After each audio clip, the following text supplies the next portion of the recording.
How good is Game Changer when you take Sam out of the driver's seat? Well, I promised you my thoughts on this episode. They're a little bit late, but there's a few key things that I was looking for the entire season that we finally got in this episode that I think we should be looking out for in future seasons of Game Changer. I think it's been really important to see if Game Changer really is a studio show that has to be reliant on the set, the same way you can't have Wheel of Fortune without a wheel or The Price is Right without the stages and their big wheel. What is it about Game Changer that requires it to stay inside of the studio, or is it something that they could mold outside? And we finally got that answer by bringing it to a castle and abandoning the studio entirely. As the entire theming of this episode, while yes, it was very LARP and very Brennan, also really identified itself to like some key story elements that the players could play into. I was so happy to see how far they leaned into that with, Vic and Izzy and Jacob doing the character together. You had the trio singing together. Like, all of those pieces, I think, are such a distinct element and a differentiator that Dropout has as a game show. And the episodes this season where we did see more cast as characters, like we had Demi and Jordan Myrick, who came in and they were like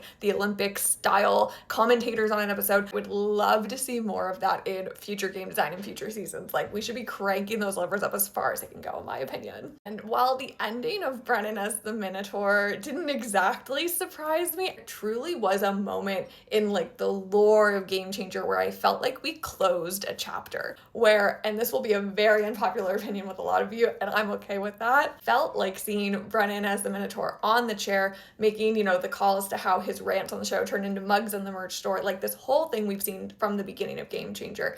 I feel like that was a culmination point. Personally, I'm very happy to see Brennan move away from like this whole idea of him being the antagonist of the episode and him being put into this one kind of player position that we've seen time and time again. He has so many more improv skills to flex, and he has so many different roles across Dropout. We'd love to see him have different roles in front of the camera as well. And if we don't see that antagonistic side for a minute in Game Changer, then I would be a very happy viewer, because I cannot imagine a perfect send-off to that entire trope than what we got in this episode. The Emmys reveal of it all, the Emmys campaign being $50,000, all I'll say about that, it's not surprising, and honestly, it's a drop in the bucket compared to what their big studio counterparts are, paying to play in similar categories that Dropout submitting their shows to. So I'm excited to see how the Emmys campaigns evolve from here.